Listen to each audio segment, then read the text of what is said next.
Oh, sino yun? That I like you. Huh? I want to let you know that I like you, Chester. Seryoso ka? Ha? Sure kang gusto mo ako? Oo.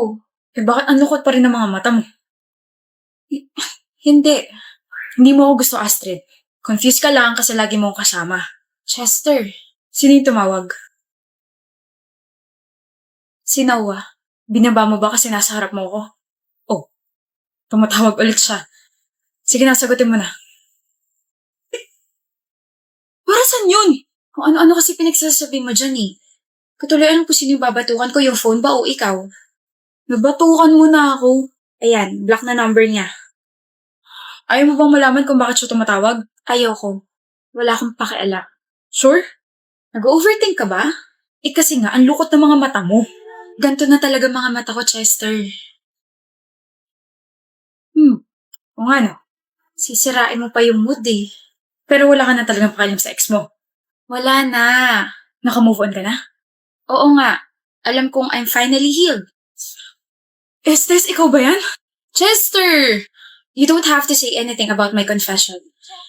I just want to let you know that I like you and I like being with you. Gusto rin naman kita. Kaso, Sorry, Astrid. Nag-overthink kasi talaga ako lalo na tumawag yung pangit mong ex. it's fine. No pressure, Chester. Astrid. Astrid, let's talk. Ano ba, Noah? Please, nagmamakaawa ako. Luluhod ako. Mahiya ka nga, hindi mo ba nakikita may kasama ako? Tsaka kahit lumuhod ka pa, ayaw kitang kausapin. Luluhod ako. Gusto mo balik ako ng asin niya sa pre? You know, para mas may effort yung pagluhod mo. Pwede bang huwag kang mangailang? Sa aming usapan lang to. Wala kang alam. Marami akong alam, kaya sasali ako. Ano? Bakit gusto mo makipag-usap sa kanya? Alam ko na, balak mong gawing kabit si Astrid, no? No! Nag-stutter ka. May balak ka, no? No! I just want to say sorry. I feel guilty sa nagawa ko sa'yo. Please forgive me. I want your forgiveness, Astrid. Yung anak ko tsaka yung asawa ko iniwan na ako kasi hanggang sa panaginip ikaw yung bukang bibig ko. Sobrang nagigilty lang talaga ako. Please, patawarin mo na ako. Can you talk to my wife? Tell her na ex-workmate lang kita na walang namamagitan sa ating dalawa. Please. Wow! Please, tulungan mo ako. Ayoko. Astrid, please. You brought so much pain and lies to me. If gagawin ko yung gusto mo, para ko na rin binaliwala lahat ng mga sinabi at ginawa mo sa akin. So my answer is no. Tigilan mo na ako. Just move on with your life, Noah. Astrid! Stay. Sit. Okay ka lang? Yup. Sure? Yup. Kung ganun, okay din ako. Nakasalalay pagiging okay mo sa akin. Hindi mo alam? Apektado ako pag apektado ka. Kaya nga hinila kita sa kanya dati, di ba? Naapektuhan ako dahil sa iyak mo. Well, ngayong okay ka, mas okay ako. Kasi okay tayong dalawa. Ngayong gusto mo ako, gusto kita, baka pwedeng tayong dalawa na. I know, wrong timing kasi yung ex mo. Yes, Chester. Anong yes? Di naman ako nanliligaw. Visit ka. Akala ko ba ako yung nililigawan mo? Hindi ba? Chester! Wala siya, galit na. Grabe naman. Oo na, sige na. Boyfriend na ako, girlfriend na kita, mua-mua, chup-chup, hugs, XOXO, kisses. Okay na. Ayoko na pala. Hoy, anong tawagan natin? Jowa bells? Babe? Baby? Cup and cake? Love you. Sino iniisip mo dyan, ha? Ako ba yan? Oo. Nagjo-joke lang naman ako. Basta ko hindi ako nagbibiro. Sus! Gets na kita. Last week nga, di ba sabi mo may sasabihin ka sa akin importante, kaso sabi mo, hotdog. Batukan kaya kita? Kaya mong batukan yung taong gusto mo? Walang free pass dito. Yabang ang... Ano meron, Blanche? Ano? Bakit mo ako tinititigan? Kala mo papatalo ko? Sakit! Hindi ka pa rin manalo-nalo sa akin. Laki kasi ng mga mata mo, sinasakop yung mga mata ko. Ada, Kamusta kayo ni Lois? Bakit mo nang tanong? Munti ko na makalimutan. Speaking of Lois, alam mo ba, umamin siya sa akin gusto niya ako last week. Before ako makipagkita sa'yo sa gym, kinausap niya ako. Kala niya yata uubra sa akin yung matibay yung puso. Alam ko. Alam mo? I wanna know you more, Ada. Gusto kita, Lois. Really? I have feelings for you too. Dati. Gusto kita dati, Lois. May iba na ako nagugustuhan ngayon at alam kong hindi ko na mabibitawan yung feelings ko para sa kanya.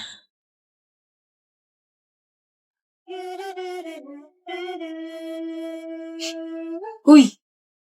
Anong alam mo? Alam kong matibay at hindi marupok yung puso mo. Alam ko rin na hindi matitibag yan kasi sakop ko na yan eh. Ano? Ikaw ba yan? Bakit parang bet na bet mo nang gusto kita? Sinabi ko pang hindi ko bet. Sabi mo kaibigan lang tingin mo sa akin. Bawal magbago. Wait, Blanche. Tinatakot mo ako.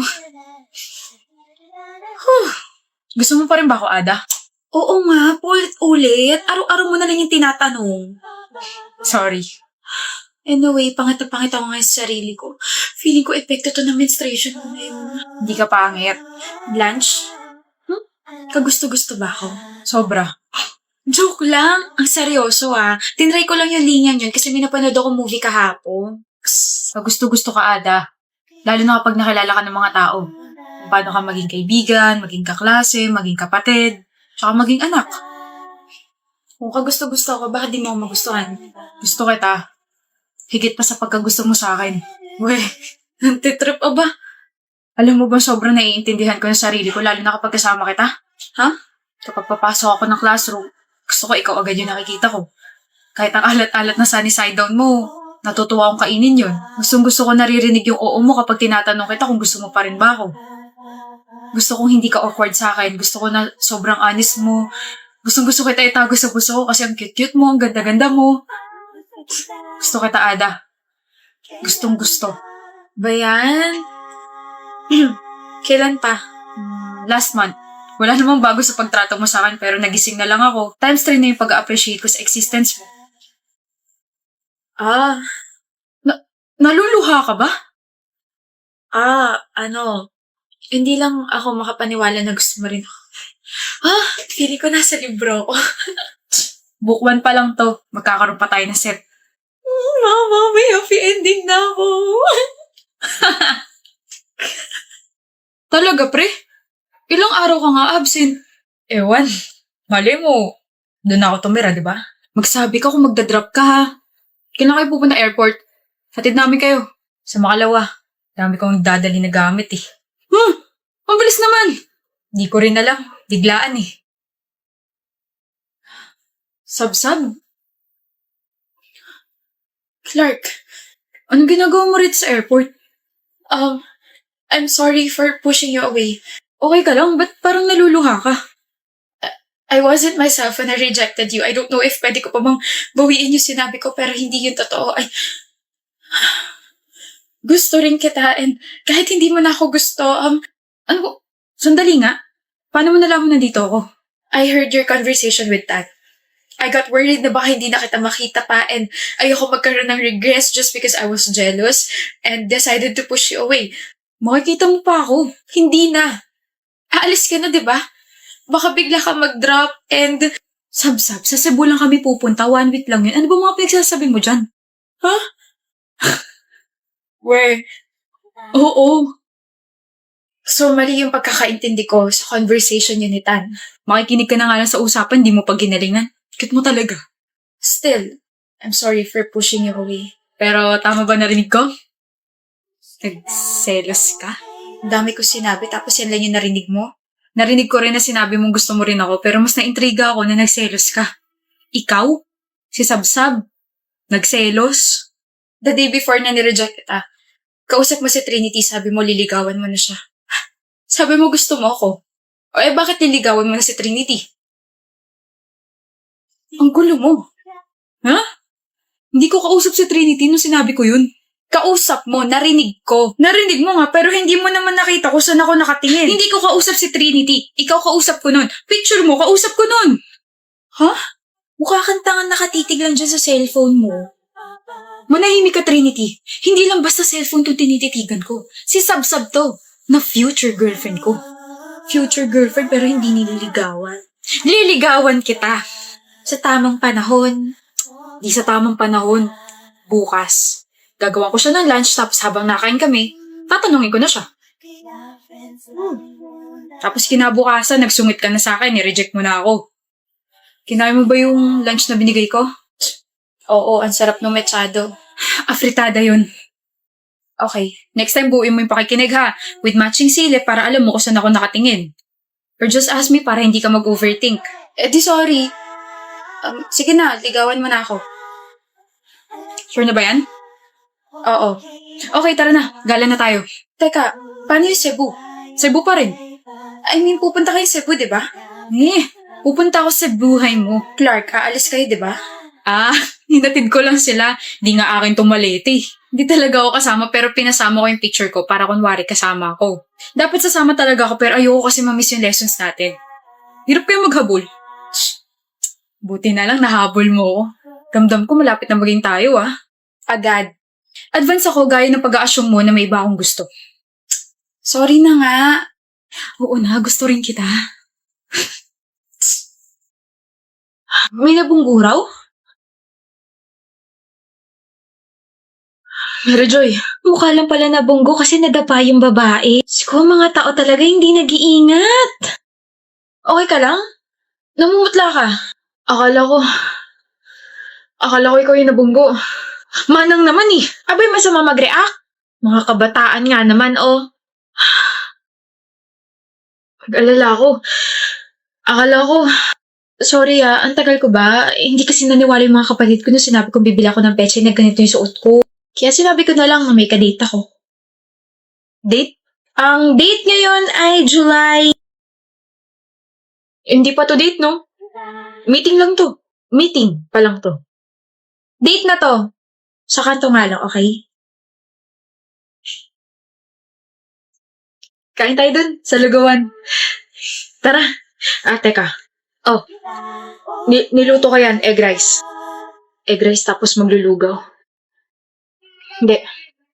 Mag-burger tayo. Angelo! Hello, Angelo. Ba't nandito ka na agad, MJ? Sinusundo kita. Sabay tayo papuntang school. Ako dapat susundo sa'yo. Umuwi ka na. Ito na, nakauwi na. Mao, si Mary Joy, pinapakilig ako. Tita, yung anak niya patay na patay sa akin. Kailan mo ba ako unang nakita or nakilala? 12 years old ata tayo nun. Lagi kita nakikita sa village natin. Lagi ka naglalaro ng badminton doon sa court pero hindi ka naman talaga marunong. Marunong ako! Pero simula ba nun, gusto mo na agad ako? Ang laki ng ulo natin ganda ka. Lagi kang uhugin nun Buisit ka. Nagkagusto ko sa'yo nung college na tayo, misis. Tapos nalaman ko na lang na classmate kita sa ibang subjects ng college tayo. Yes ako agad kasi, baka para ka talaga sa akin. Misis ka dyan! O hindi ba? Ano pala tawag sa atin ngayong kasal na tayo? Magbarkada? Hindi yan yung ibig ko sabihin. Ano pala, mag-ex? Mag-ex naman talaga tayo, diba? We broke up no 5 years na tayo. Oo, tapos naghabol ka. Ako lang? Ako lang yung naghabol? Hinabol pala natin yung isa't isa. Ba't ka nandito? Ba't ka rin nandito sa kanto? Nihintay kita. Same. Bakit ka ba kasi nakapag-break, Mary Joy? Wala na yung sparks. Yun ba? Oo, sorry. Hindi ba tayo ng sparks sa relasyon, mahal? I know, kaya nga ako nandito kasi I was wrong. I'm sorry. Miss na kita. 2 araw pa lang tayong break, miss mo na agad ako. Rupok ka. Ikaw rin naman, miss mo na ako kaya nandito ka. Sabi-sabi ng walang sparks. Clear! Ayan, meron na ulit. Liga na, kain tayo lugaw kasi parang nilulugaw na yung utak mo, mahal. Ako pa talaga? Ako ba yung nakapag-break? Halaan mo yun, papatulan kita, Angelo. Lugi ka pa dyan, MJ Anyway, happy 9th anniversary. Happy 9th, love. Cheers to my childhood crush. See? Nadulas ka. Bata pa lang tayo, crush mo na ako. Sabi na Wala na. Mayabang na naman siya. Siyempre, mahal na mahal mo ko Tama ka. Mahal na mahal kita.